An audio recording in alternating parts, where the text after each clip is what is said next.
of enlargement, that's DG near. I'm a journalist and broadcaster from Ireland, and I specialise in European issues these days, but I used to be a BBC correspondent in the region in the Balkans in the 1990s. So it's an area that remains very close to my heart. Now, let me just start with a little bit of housekeeping issues. First of all, there's going to be interpretation in 5 local languages. You should have the headsets on your seats, and I think the channels will be apparent to you. Very important, this new wonderful gizmo, Blendology, will enable you to get a load of information from one another and gives you lots of information about the conference as well. And if you want to network with people, just tap somebody else's, the person you want to network with, his or her Blendology, and you'll be able to link up with them. You can also get further information if you want to from it as well. If you want to see what's going on fully over the next 2 days, you've got your brochure, which has got a full media plan on it. It will tell you where everything is happening and what floors all of those events are taking place on as well. So I arrived late last night in Tirana, and I have to say it was great to be back in Albania, because I first came here 20 years ago. In 1997, I was a correspondent with the BBC. I'd spent 2 years in Sarajevo mostly, and then I had just been appointed the BBC Belgrade correspondent, and I was going over to check the office out, and then the next thing is I got a call from the BBC to say there was trouble in Albania, in Kukës, in northern Albania. So I flew down here to see what was happening, and then I was no sooner down here than there were issues. The conflict was really raging and starting to rage in Kosovo. And it had been a region I had done some stories in. So I had to leave Albania, go up to Kosovo, and then, of course, things emerged from there. And then 2 years later, I came back to Albania again in '99, also to Kukës, when there were refugees fleeing from Kosovo into Albania. So very, very dramatic times at the time. It was a wonderful experience for me. And my goodness, so much has changed since then, over the last 20 years, for this region. And so much has changed for the media as well. You know, ever since I joined the media way back, the technology has changed it so hugely. But I think nothing so dramatic as digital media technology is changing the media these days. And I know there are many, many of you here who are journalists, broadcasters, and you're making your way in terms of trying to understand how can all of us as journalists and broadcasters and professionals in the media business deal with digital media, the challenges that they produce for us, and also the opportunities that they no doubt will provide. From how do we make money out of the new media, how do we deal with fake news, how do we deal with social media. So there are an awful lot of challenges today in the media landscape, and I think there will continue to be, because I think that's the way the technology is influencing the media so much these days. And they're very much many of the issues that are going to be explored here over the next 2 days. You not only will have interesting discussions here in the plenary room, but there are fabulous discussions taking place in the workshops. You'll have everything from looking at, you know, the technological issues to how to make money. So please make use of all of those workshops that you're going to have over the next 2 days. Again, you will get them in your program, all the details. And remember as well, when we're running the workshops, there will be sessions in the media cafes as well. I'll actually be moderating some of those sessions. There will also be TEDx talks too. So there's a fabulously rich content of material for you to delve into over the next 2 days. So to get us started now, we have a short video which sets out some of the challenges and the opportunities facing the media in the Western Balkans. Let's play that first.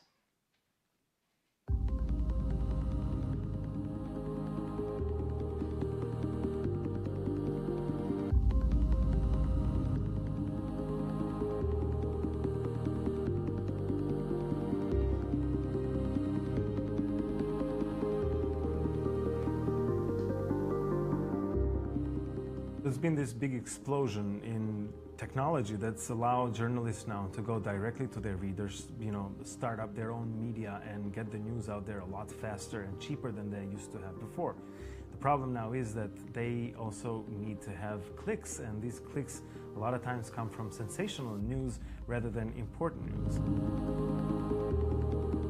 Electronic and print media in Bosnia and Herzegovina are strongly ethnically divided, just like the country we're living in. Censorship and self-censorship are very common in almost every newsroom in our country. It is because there are a lot of influence on owners of the media. As citizens, we share the same value that we want to reach, and that is opportunity. This actual moment, media freedom, problems are also the things that unite us in this region.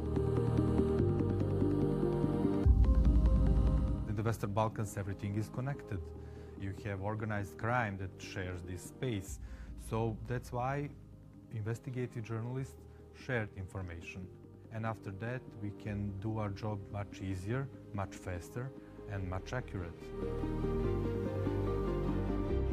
Media professionals have responsibility and an obligation to understand the ways that the people are seeking information and receiving information. And then it is our responsibility to try to adapt and to respond to that. It requires to also step outside of the box when you're thinking of financial resources. We can no longer rely just on classical advertising and marketing. So we have to think of what are other ways to interact with the audiences that we are reaching out to. Fostering a greater cooperation, exchange of ideas through joint production between the media companies, the media outlets from the region. This could bring more financial resources for the media players and overall more success in both programming and financial aspects. We need a new business model where the readers themselves become supporters of the media in order to get the news that they really need. I believe that it is extremely important for media professionals from across the Western Balkans to network with each other, to share ideas, to share content, to share knowledge. I think it also provides an opportunity to come up with joint alternatives, ideas, solutions of what we want to do in the future and where we want to go and what we want our societies to be.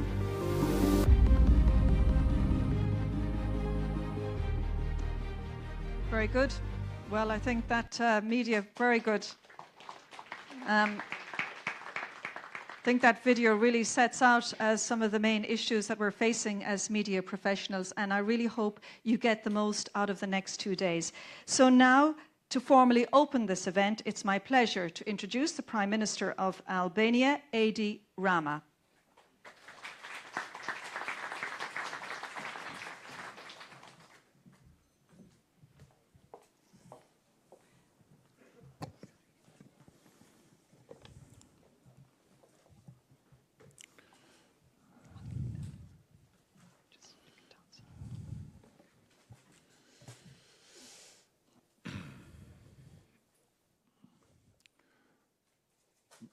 Lejoni ta nis këtë fjalë me një shkelje të drejtave të autorit, duke marrë një shprehje që komisioneri Han, këtu i pranishëm, e tha dje. Liria e shprehjes është një vlerë themelore e Bashkimit Evropian dhe si e tillë një gur themeli në procesin e zgjerimit.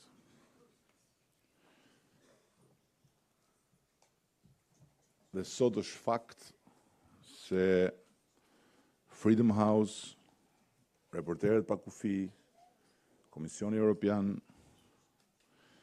në raportet e tyre për mediat, dalin në të njëjtin përfundim se mediat në rajonin ton, përfshirë dhe Shqipërinë, janë pjesërisht të lira. Për sa na takon, progres raporti i vitit 2016 i lë Shqipërisë 3 detyra shtëpie për përmirësimin e gjendjes mediave në vend, harmonizimin e legjislacionit, përrritjen e transparencës, kufizimin e drejtës pronësisë mediave në bazë të standardeve ndërkombëtare dhe forcimin e pavarësisë së televizionit, radio-televizionit publik shqiptar. Është e vërtet që roli i radio-televizionit publik dhe i AMAS ka qenë shpesh në qendër të kritikave për mungesë profesionalizmi dhe politizim të tyre, e për këtë arsye ka nisur një proces i rëndësishëm reformimi në këto dy institucione. Është shikuar ligji për mediat audiovisuale, i cili tashmë ofron garancit plota ligjore lidhur me distancën e forcave politike dhe interesave ekonomike në media dhe bën mundur që mediat të jenë të garantuara në raport me dorën e qeverisë, sidomos në entet rregullatore dhe në operatorin publik. I gjithë ky proces për hartimin e këtyre ndryshimeve ligjore është hartuar me një plan veprimi që ka qenë qysh në kryet herës i rakorduar dhe i miratuar së bashku me Bashkimin Evropian dhe me Këshillin e Evropës, por dhe me ndihmën e OSBE-s.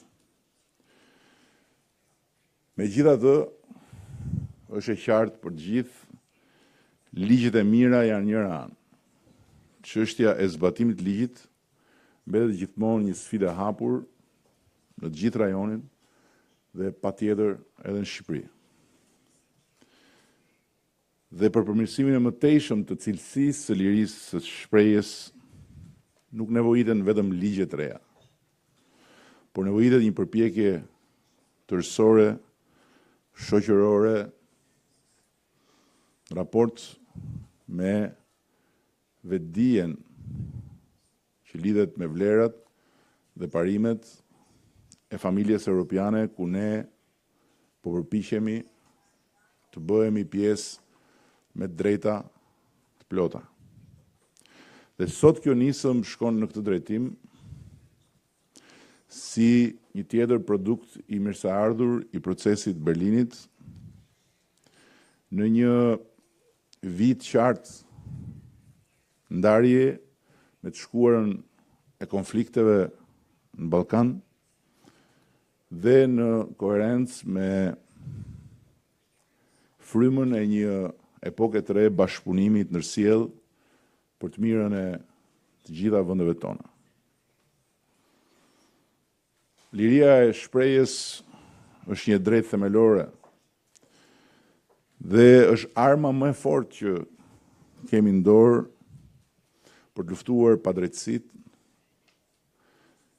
përfshirë edhe korrupsionin dhe shfaqjet e tjera negative në procesin e shtetbërjes në funksion të integrimit të plotë në Bashkimin Evropian.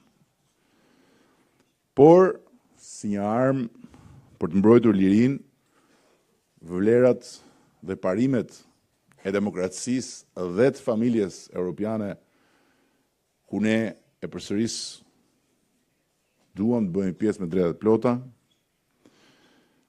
ajo nuk mund të përdoret për të vrarë pikërisht lirinë, vlerat dhe parimet mbi të cilat është ndërtuar gjithë mekanizmi i funksionimit të saj. Një prej çështjeve më të famshme që ka gjykuar Gjykata Evropiane e Drejtave të Njerëzit është një çështje e vitit 2005 e revistës Profil kundër një deputeti austriak. Ai ishte vendosur në nënhetim për një shkelje në një kontekst caktuar. Ishte larguar nga vendi për disa kohë së bashku me gruan e tij dhe revista botoj një artikull ku i etiketonte si Boni dhe Klajdi austriak. Gjykata Europiane e Drejtë e Njerëzit vendosi në favor të deputetit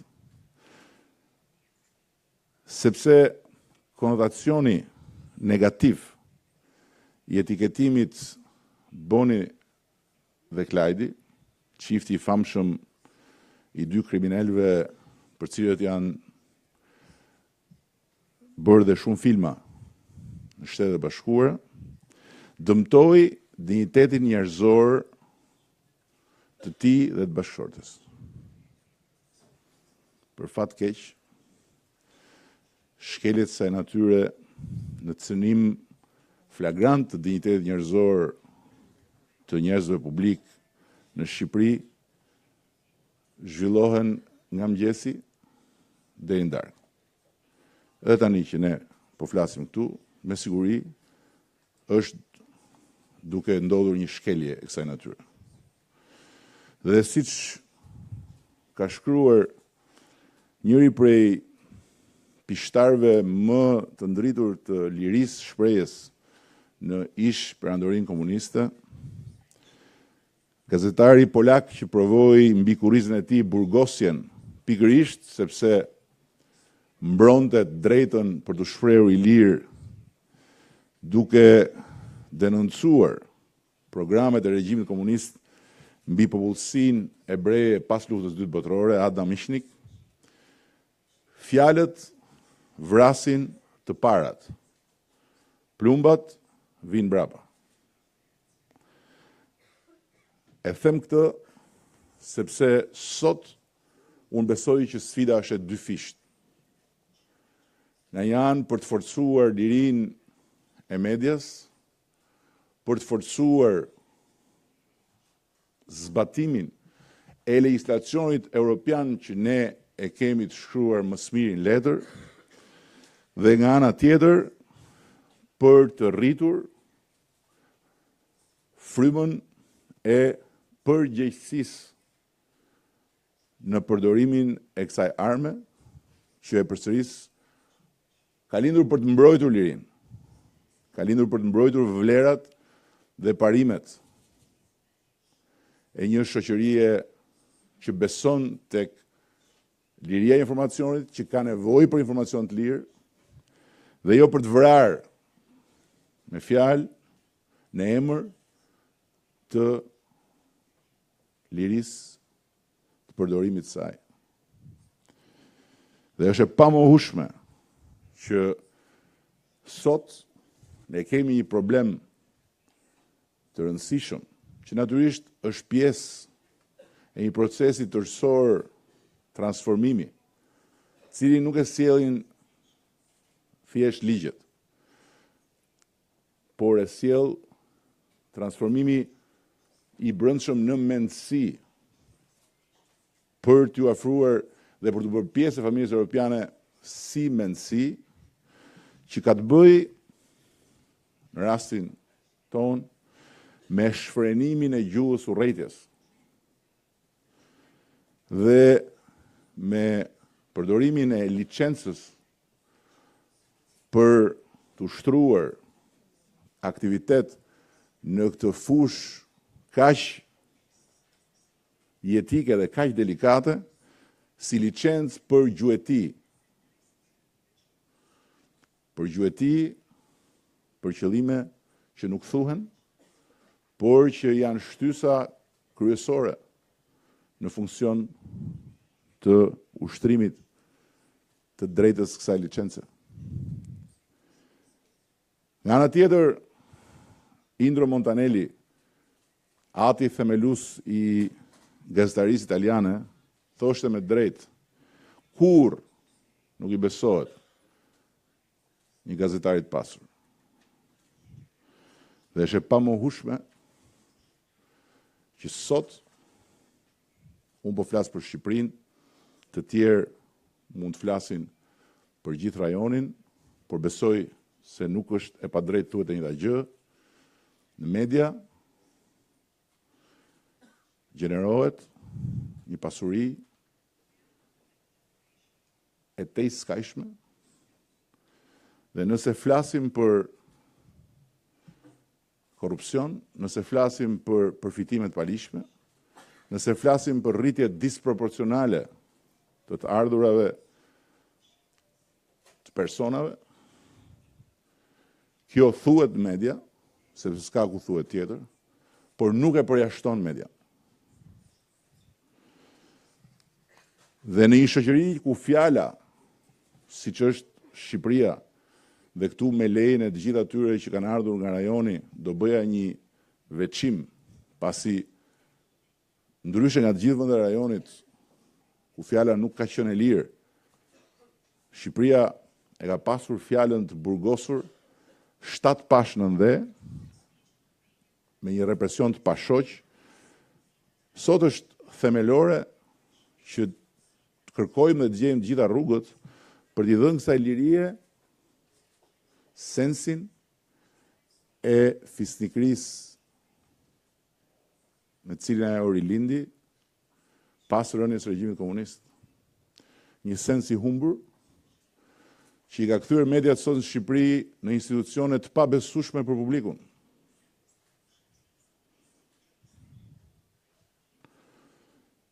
Dhe Gjykata Evropiane e Drejtë të Njerëzit thotë se liria e shprehjes mbulon jo vetëm informacionin apo idetë, por dhe kritikat apo ato ide që fyejnë, trondisin dhe shqetësojnë autoritetet apo një pjesë popullsisë, pasi këto janë kërkesat e atij pluralizmi, e asaj tolerancë, e asaj mundëgjërsie, pa cilën, e thot Gjykata Evropiane e Drejtë të Njerëzit, nuk ka shoqëri demokratike.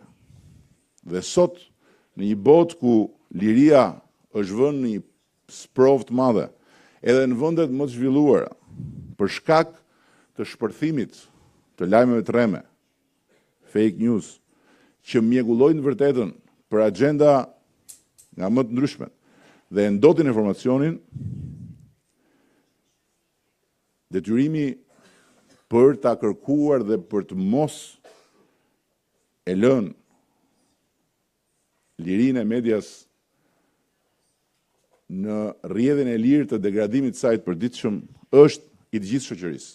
Këtë nuk mund ta bëj qeveria, këtë nuk mund ta bëj parlamenti, këtë nuk mund ta bëj politika, sepse më shumë do të dëmtonte se sa do të ndrejtë. Por këtë sigurisht duhet ta bëjmë gjithë së bashku. Dhe realisht, duke e mbyllur, unë jam sa besim plot, aq dhe pesimist lidhur me të ardhmen e afërt të medias. Për shkaqe që janë në sytë të gjithëve dhe me të gjitha edhe për arsyen se po del shumë më e vështirë sa ç'mund dukej nevoja e krijimit të një gjenerate njerëzish në media, cilët të përmbushin disa nga ato kritere dhe parime që i kanë bërë mediat e njohura sot, cilave të gjithë referohen, shtylla mbrojtëse të demokracisë, shtylla mbrojtëse të lirisë, dhe mbi të gjitha shtylla mbrojtëse të garantimit të një nevoje shumë të thjeshtë. Në përdorimin e kësaj arme për të mbrojtur lirinë, nuk mund të vritet liria e të tjerëve. Shumë faleminderit dhe shpresoj që për gjithë ata që kanë ardhur në Tiranë për herë të parë, Tirana të jetë një surprizë e bukur. Ndërkohë që për gjithë së bashku, kjo konferencë realisht t'ia vlej udhëtimin nga të gjitha vendet e rajonit dhe ndërveprimin me të gjithë atyre që janë mbledhur këtu sot për të folur për këtë pushtet kaq jetik për demokracitë tona të brishta dhe kaq në rrezik nga transformimi në një pushtet po aq i korruptuar sa të gjitha pushtetet me të cilat ky pushtet është i supozuar se duhet luftojë në emër të interesit publik. Shumë faleminderit.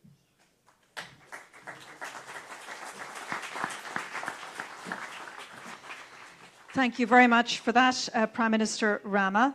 Well, now, as you know, of course, this event is organised by DG NEAR, and it's my pleasure now to introduce Johannes Hahn, the EU Commissioner for the European Neighbourhood Policy and Enlargement Negotiations. Commissioner.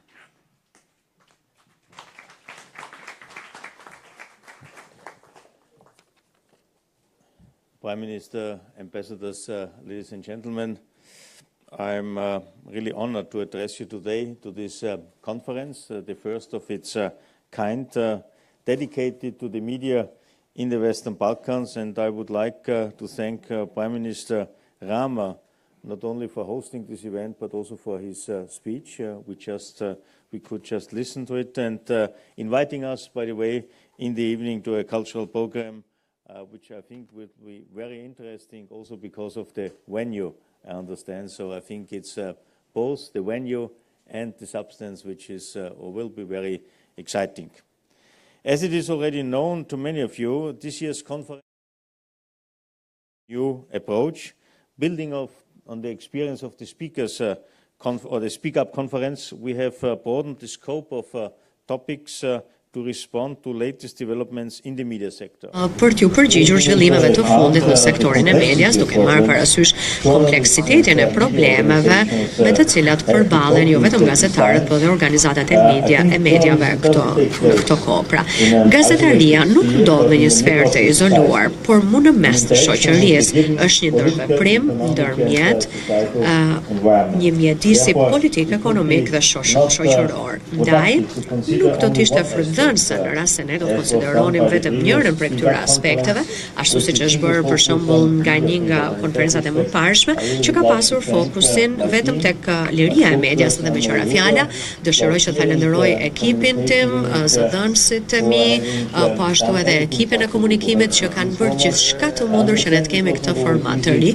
E kuptoj që nuk ka qenë gjithnjë e lehtë për të gjithë, në mënyrë që të transferoheshin themi idetë e vjetra në një format të ri, dhe duke folur edhe për këto fusha të reja, por mendoj që është e rëndësishme, sepse të gjithë jemi përkushtuar kësaj gjë, dhe mendoj që është një nga ato shumë ku njërit i vjen ideja, por ajo që është e rëndësishme është ta zbatosh idenë, sepse nuk mjaftojnë vetëm idenë, sepse mendoj që dhe vënia e saj në jetë është po aq e rëndësishme, dhe kjo mendoj vlen për të gjithë rajonin, sepse ka gjithnjë ide të mira, por ama vënia e tyre në zbatim lë për të dëshiruar. Dhe për këtë arsye jam shumë i kënaqur që ne kemi mundur që ta bëjmë këtë konferencë sot dhe nesër, dhe që ne do të shkojmë një hap më tej duke diskutuar situatën e medias nga një këndvështrim i gjerë, pasi liria e medias nuk mund të shihet apo të arrihet në mënyrë të izoluar, pasi në fakt ne duhet të themi që një sektor mediatik i gjallë, ekonomikisht i qëndrueshëm, i pavarur e pluralist, është po aq i rëndësishëm për ushtrimin e lirisë së shprehjes,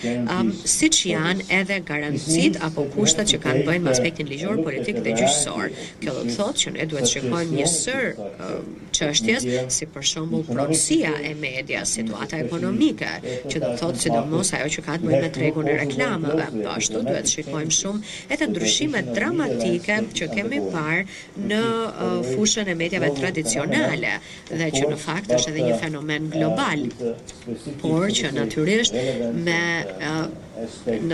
një aspekt shumë të rëndësishëm për situatën këtu në Ballkanin Perëndimor, por po ashtu edhe për ndryshimet dramatike që kanë të bëjnë me digitalizimin, me ndryshimet në produksion, si edhe në fakt me ato modele që shikojmë konsumimi. E së në fund duhet të marrim në konsiderat po ashtu edhe mjedisin politik dhe shoqëror për punën e gazetarisë, pengesat për raportimin e pavarur dhe të lirë, si për shembull presioni politik, fenomenet të tilla si autocensura, si edhe gjërat e tjera që kanë të bëjnë me raportimin me cilësi. Dhe është e qartë që ne nuk do të kemi çdo zgjidhje apo çdo përgjigje për të gjitha pyetjet që kanë të bëjnë apo pyetjet në lidhje me këto tematika, por këto ditë të medias që ne kemi krijuar janë guri i parë i asaj pune që do të bëjmë ne në të ardhmen, që do të jetë realiste dhe shumë e plotë dhe që shpresojmë që në të ardhmen do të na çojë në zgjidhje në aspektin afatmesëm dhe afatgjatë, por edhe të qëndrueshme. Ashtu siç e keni parë, ne edhe e kemi përshtatur formatin e konferencës për të inkurajuar diskutime të cilat I hedhin sy drejt së ardhmes dhe drejt rezultateve, jo vetëm në panelin kryesor, por edhe në seminaret më pas. Një element tjetër I rëndësishëm është vendimi për ta bërë këtë konferencë jo më në Bruksel, por në Ballkanin Perëndimor, në rajonin tuaj, në mënyrë që ju të keni në fakt të gjithë pronësinë e këtyre instrumenteve që do të lindin apo vendimeve, dhe të jeni gjithsesi të përfshirë, të angazhuar, prandaj të gjitha këto aktivitete janë të ndërlidhura dhe me procesin e Berlinit, I cili nuk është më jashtë këtij rajoni, nuk është më në Bruksel apo Gjetkë, por në rajonin tuaj, për gjithë të angazhim. Atëherë më lejoni që të filloj me një tematikë e cila është një shqetësim I veçantë për Komisionin Evropian, jo vetëm në lidhje me rajonin e Ballkanit Perëndimor, dhe kjo ka të bëjë me lirinë e medias dhe lirinë e shprehjes. Dëshiroj ta theksoj këtë gjë në mënyrë që t'ju siguroj sërish që pavarësisht faktit që ne kemi zgjeruar gamën e tematikave, liria e medias do të mbetet në thelb të gjitha aktiviteteve dhe konsideratave në lidhje me politikën e medias. Liria e shprehjes është një vlerë thelbësore e Bashkimit Evropian dhe si e tillë është edhe një kusht I panegociueshëm për çdo vend që aplikon për të bërë shtetantar apo çdo vend kandidat në rrugtimin e vet drejt BE-s. Ndaj, raportimi I pavarur dhe I lirë është thelbësor dhe kyç për të ndërtuar dhe përforcuar demokracinë, mirëqeverisjen dhe për komunikimin e duhur të reformave, gjë që është e rëndësishme për të pasur këtu edhe qytetarët gjatë gjithë kohës në këto diskutime.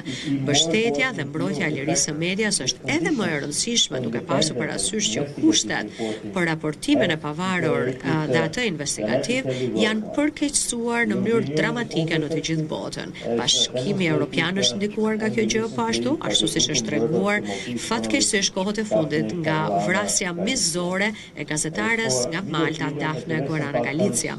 Dhe për sa I përket lirisë së medias në Ballkanin Perëndimor, Komisioni po I monitoron nga afër sfidat si edhe pengesat me të cilat përballen gazetarët në profesionin e tyre. Këto vëzhgime pasqyrohen në mënyrë të drejtë në raportet tona për vendet përkatëse.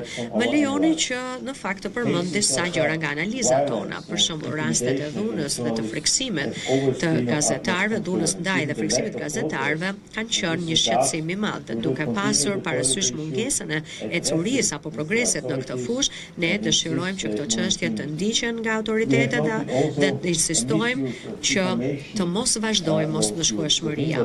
Ne po ashtu kemi vënë për re edhe faktin e keq përdorimit të gjerë të rasteve që hidhen në gjyq për shpifje, dhe kjo ndikon punën e gazetarisë, por po ashtu që kemi vënë re është edhe në fakt tregjet e gjëra që nuk funksionojnë në lidhje me median dhe reklamimin, dhe këto kanë lidhje shumë sa I përket raportimit dhe po ashtu edhe çështje që kanë të bëjnë me përdorimin e fondeve publike pa llogaridhënie në media. Prandaj është shumë e rëndësishme që kjo konferencë të vazhdojë që të diskutojë këtë çështje, por po ashtu dhe që udhëheqësit politik në vendet aplikuese për BE, por edhe vendet kandidate të mbajnë përgjegjësi në lidhje me garantimin e lirisë së medias, duke përfshirë sigurinë dhe kushtet me dinjitet të punës dhe të jetës së gazetarëve.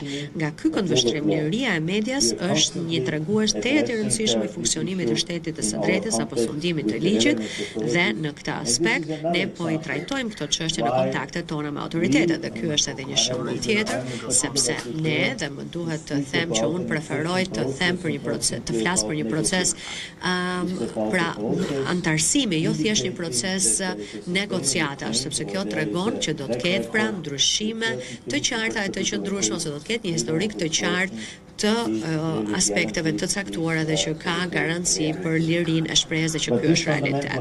Por kjo e drejtë thelbësore, të cilën ne do ta mbrojmë gjithnjë, ecën në mënyrë paralele me përgjegjësitë që vijnë që ka media, si për shembull një cilësi e mirë raportimi, që do të thotë jo vetëm respektimi e standardeve, por edhe dhënia e raporteve ose e lajmeve objektive dhe të paanshme.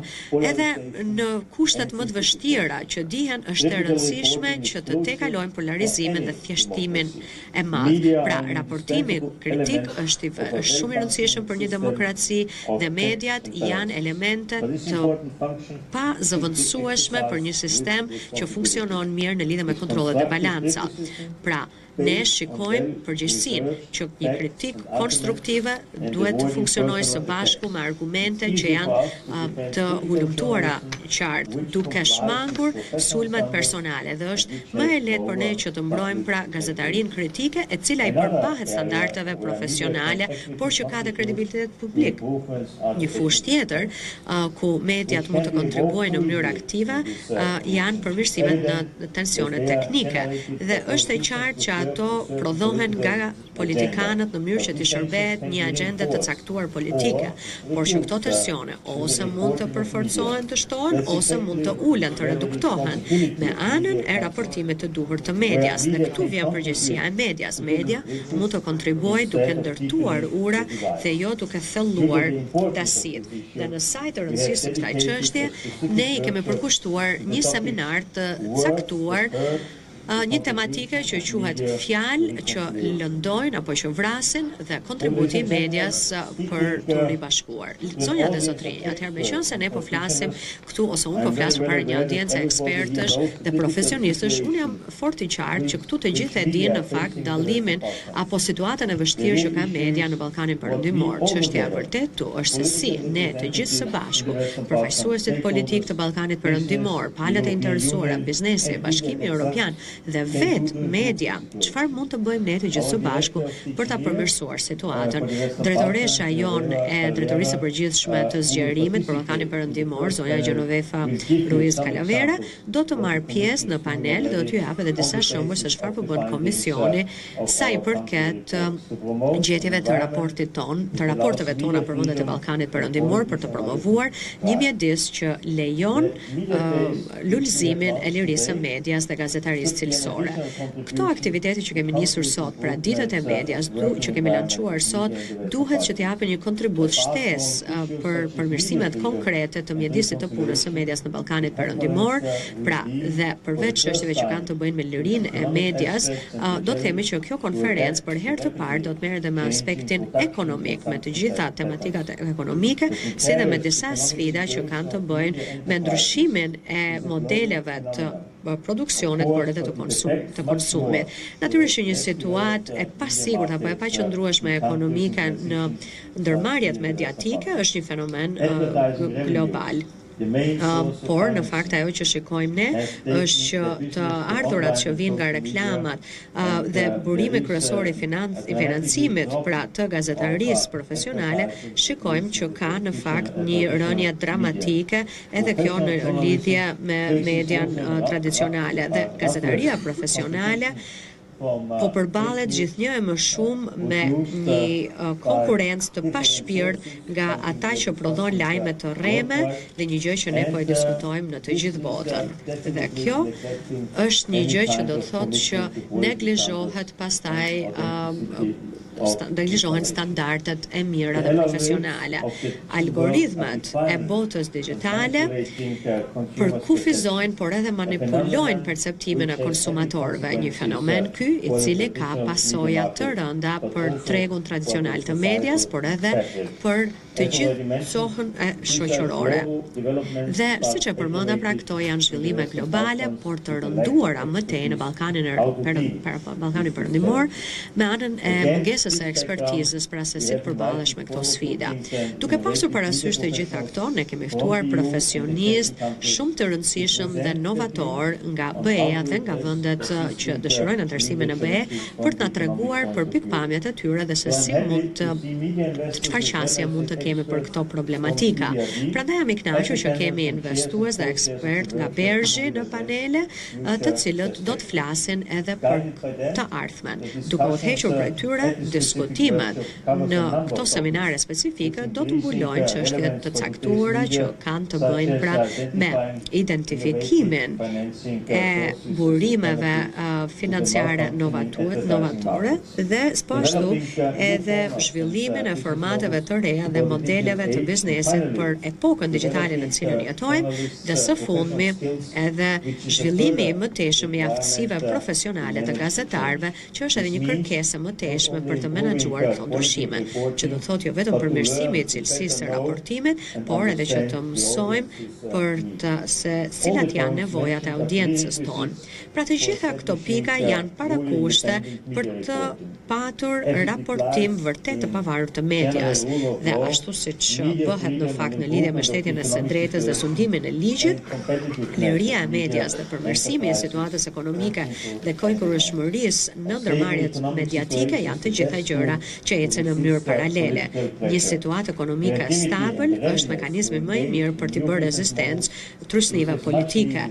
Krimtaria, kreativiteti dhe gatishmëria për të angazhuar në modele të reja të biznesit është edhe kjo një gjë e rëndësishme në lidhje me raportimin. Dhe në mënyrë që ta theksojmë këtë aspekt vizionar apo për të ardhmen, ne kemi ftuar edhe startupe mediatike inovative, jo vetëm nga rajoni, por edhe nga BE-ja, në mënyrë që ata na tregojnë se cila është puna e tyre dhe se si mund të ndihmojnë ato, pra duke pasur këto shkëmbime interesante.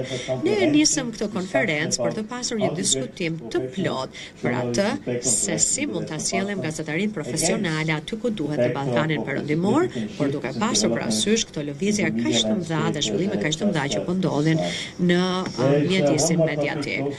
Por edhe një çështje tjetër është shumë e rëndësishme dhe që ka që të bëjë me specifitetet e skenës mediatike në rajon. Dhe kjo ka të bëjë me tabloidizimin e mediave kryesore që krijon në fakt edhe pikërisht rastin e duhur dhe është që të sjellë në shoqëri gjëra që kanë bëjnë me sjellje radikale dhe jo tolerante. Dhe këtu është pikërisht se ku komunitetet e përdoruesve dominohen nga disa nga opinionet më radikale dhe që nuk kanë pikë tolerancë ndaj këndvështrimeve të tjera. Dhe unë besoj që ka audienca të mëdha për produkte mediatike këtu që shikojnë pikërisht të llojqasje o të zezë o të bardhë. Ndaj unë juftoj që ne të diskutojmë mënyra të ndryshme se si mund ta promovojmë gazetarinë cilësore. Pra, media dhe të dim se si ta përdorim teknologjinë në këtë epokë digjitale janë të gjitha këto tematika qendrore.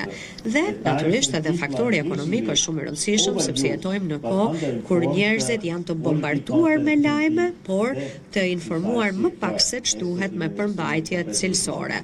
Dhe duhet ta kuptojmë pra që ky është rasti në epokën në cilën jetojmë. Pra, mendojmë që kemi sfida të mëdha, ne i dim të cilat janë edhe arsyet e jashtme, e dim që ka trysni në vazhdimsi politike, të shikojmë në vendet në tranzicion, kemi tregje që ndryshojnë gjatë gjithë kohës, por edhe sjelljet e konsumatorit që ndryshojnë. Komisioni do të vazhdojë që të japë mbështetjen e vet për përmirësimin e mjedisit të medias me anën e monitorimit të vazhdueshëm dhe me anën e programeve konkrete të asistencës. Por edhe media vetë mund të bëjë shumë punë, të bëheni gati për këtë ndryshim. Ky aktivitet që lançojmë sot, ditët e mediatike të Ballkanit Perëndimor, duhet që të japin perspektiva apo këndvështrime të reja, ju jap juve mundësinë për të shkëmbyer ide dhe ekspertizë, të inkurajojmë bashkëpunimin ndërmjet vendeve në rajon, sektoreve të ndryshme të medias, por mbi të gjitha inovacionin. Dhe pikërisht në këtë frym, unë uroj të gjithë pjesëmarrësve diskutime të frutshme dhe përvoja frymëzuese. Ne e dim që ka një proverb e cila thotë e shkuara është tashmë histori, momenti e tashmja është në fakt bërë e shkuara dhe e ardhmja sapo ka filluar. Kështu që unë shpresoj shumë që kjo konferencë do të kontribuojë në formësimin e një të ardhmeje mediatike pozitive për Ballkanin Perëndimor, duke krijuar një mjedis të pavarur mediatik me një cilësi të lartë dhe që më e rëndësishme dhe shumë e qëndrueshme është materializimi i vlerave europiane në rajon. Dhe si e tillë, kjo të jetë një shtys e vërtet e proceseve reformuese dhe transformative në racion, duke pasur parasysh të ardhmen europiane të vendeve tuaja që kjo të bëhet realitet. Dhe kjo nuk duhet të mos merret parasysh pra, sepse mjedisi i medias është edhe dhe liria e medias është një nga elementet më të rëndësishëm për të pasur jo vetëm të ardhmen për antarësim, por edhe për ta bërë atë realitet. Dhe për këtë ne duhet vazhdojmë të punojmë të gjithë së bashku, por unë kam besim tek mbështetja juaj dhe interesi juaj në këtë konferencë sot tregon se sa rëndësishme është që të zgjerohet pra kjo gamë e tematikave për media në rajon dhe unë ju jam vërtet mirënjohës jo vetëm për interesin, por akoma më shumë edhe për rezultatet që do dalin nga kjo konferencë. Dhe madje edhe tani që në fillim të kësaj konference ju premtoj që nuk ka për të qenë as konferenca e parë për median, as e fundit, do të jetë thjesht fillimi i aktiviteteve të tilla, pasi unë besoj që është shumë e rëndësishme që ne të bëhemi bashkë në mënyrë të rregullt periodike që të shikojmë se si mund ta përmirësojmë më tej situatën tek media. Faleminderit. Thank you very much, Commissioner.